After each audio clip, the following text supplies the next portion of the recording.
আগের ভিডিওতে আমরা অপারেটর নিয়ে আলোচনা করেছিলাম। আজকের ভিডিওতে আমরা ইফ এলস ইফ ল্যাডার নিয়ে আলোচনা করব। তো অপারেটরে আমরা কেন আলোচনা করেছি সেটা তো আপনারা বুঝতেই পারছেন যে আমরা ইফ এলস ইফ ল্যাডারের মধ্যে আমরা অনেকগুলো কন্ডিশন একসাথে চেক করব। এই জন্য আমরা অপারেটর নিয়ে আগে আলোচনা করেছি। তো ইফ এলস ইফ ল্যাডারটা কি? সাপোজ আপনার কাছে একটা জিপিএ গ্রেড বের করতে হবে, যেটার মধ্যে আপনাকে একটা মার্কস দেওয়া থাকবে।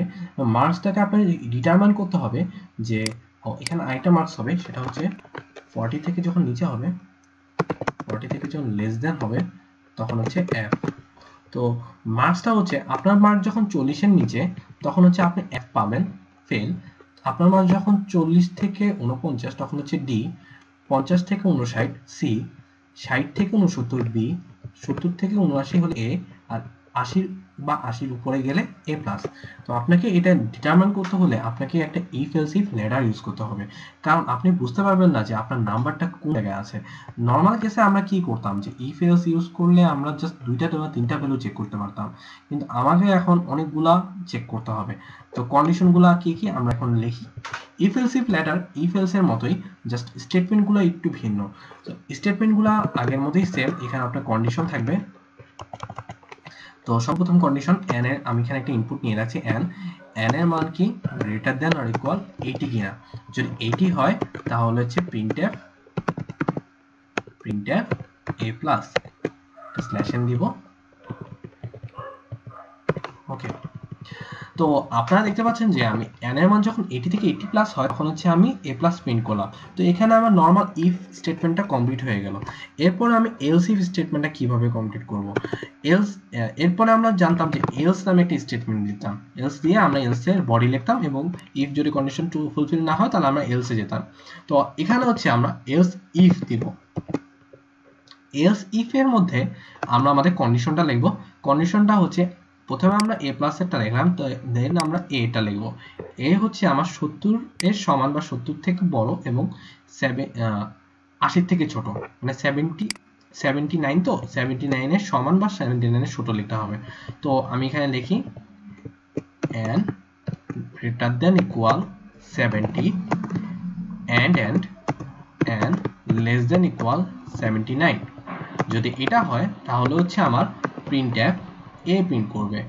তো আপনাদের আরেকটা জিনিস যেটা আমি বলতে ভুলে গেছি, সেটা হচ্ছে সি প্রোগ্রামিং এ আপনি যদি এক লাইন স্টেটমেন্ট লেখেন তাহলে হচ্ছে আপনার কার্লি ব্রেসটা না দিলেও চলবে, কিন্তু আপনি যদি মাল্টিপল লাইন স্টেটমেন্ট লেখেন তাহলে আপনাকে কার্লি ব্রেস দিতে হবে।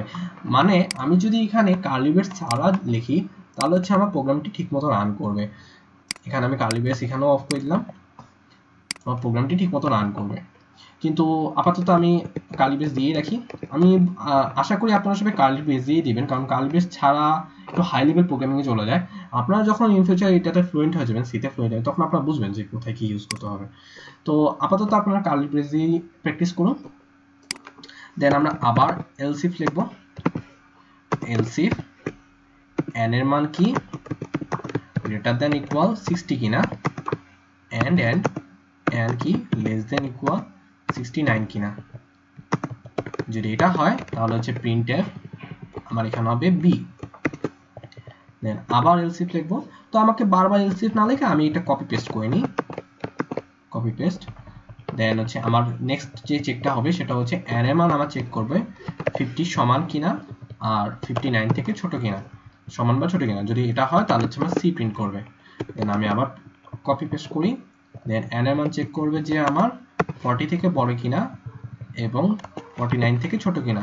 এটা হলে আমার ডি, গ্রেড ডি প্রিন্ট করবে। আর সবার লাস্টে যখন আমার একটা গ্রেডও পাবে না তখন আমি এলস স্টেটমেন্ট লিখবো। মানে এলস স্টেটমেন্টের মধ্যে আমি প্রিন্টএফ এফ স্ল্যাশ এফ। তো এখানে হচ্ছে কি আমার সবার প্রথমে, আমি এখন এই পার্টটুকু মুছে দিই কারণ এটা তো আমার কোডের অংশ না। সবার প্রথমে আমি একটা ইনপুট নিচ্ছি n এর মান যদি আমার 80 থেকে বড় হয় তাহলে আমার a প্লাস প্রিন্ট করবে। দেন চেক করছি আমি 70 থেকে 79 মধ্যে কিনা, তখন আমি a প্রিন্ট করছি। দেন 60 থেকে 69 এর মধ্যে কিনা, দেন হচ্ছে 50 থেকে 59 এর মধ্যে কিনা, দেন 40 থেকে 49 এর মধ্যে কিনা।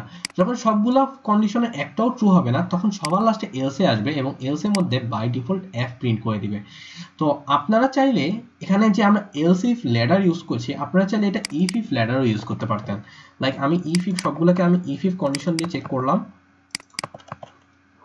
তখন হবে কি আমার প্রোগ্রামটা রান করবে ঠিকই, বাট আমার প্রোগ্রামের রান টাইম বেশি হবে। তখন হবে আমার ইফ চেক করবে, এটা যখন ফলস হবে দেন ইফ চেক করবে, এটা যখন ফলস হবে, এরকম আমার সবগুলা ইফ সিরিয়ালে চেক করবে। যদি আমার এখানে ট্রুও হয় এবং আমার প্রিন্টএফ এর লাইনটা এক্সিকিউটও হয়ে যায়, এখানে বিও প্রিন্ট করে, তারপরও আমার পরবর্তী ইফগুলা চেক করতে থাকবে। তো এলস ইফ এর সুবিধা কি? এলস ইফ এর সুবিধা হচ্ছে আপনি যখন ধরেন আপনার বি তে কন্ডিশনটা ট্রু হলো, তো এখানে যখন বি কন্ডিশন ট্রু হবে তারপরে এলস ইফ গুলা আমার আর এক্সিকিউটও হবে না, আমার আর চেকও হবে না, আমার প্রোগ্রামের রান টাইমও কম হবে। তো আপনারা এলস ইফ দিয়েই প্র্যাকটিস করবেন। ইফ ইফ দিয়ে আপনারা আসলে প্র্যাকটিস করার দরকারও নেই, কারণ ইফটা আসলে আমরা ইউজ করি না, এরকম ইফ এলস ল্যাডারের মধ্যে আমরা এলস ইফই ইউজ করি। তো আমরা এখন প্রোগ্রামটি রান করে দেখি। সবার প্রথমে আমি 80 উপরে দেখলে কি হয়, তো আমি 90 দিলাম, 90 দিলে দেখছেন আপনার এ প্লাস দেখাচ্ছে। দেন হচ্ছে আবার রান করে দেখি, আমি এখন 40 এর কম দিই, লাইক 30 দিই, আপনারা দেখছেন এফ প্রিন্ট করে দেখাচ্ছে। এখন আমি মধ্যবর্তী কিছু একটা দিই, আমি লাইক 60 দিই, 60 এর জন্য আপনারা দেখতে পাচ্ছেন আমাকে বি প্রিন্ট করে দেখাচ্ছে, আমার গ্রেড বি। তো প্রোগ্রামটি হচ্ছে একটি সিম্পল সিজিপিএ ক্যালকুলেটরের মতো কাজ করবে, বাট আসলে আমাদের গ্রেডিং সিস্টেম কিন্তু এরকম না। তো আমি এখানে আপনাদের জাস্ট একটা বোঝানোর জন্য একটা নিজের বানানো গ্রেডিং সিস্টেম দিয়ে বুঝিয়ে দিয়েছি। তো আপনারা চাইলে এই প্রোগ্রামটি মানে আমার এই টিউটোরিয়ালটি ব্যবহার করে আপনাদের নিজেদের একটি সিজিপিএ ক্যালকুলেটর বানাতে পারেন। তো আশা করি আপনারা পারবেন। আজকের জন্য একটু কি, ধন্যবাদ।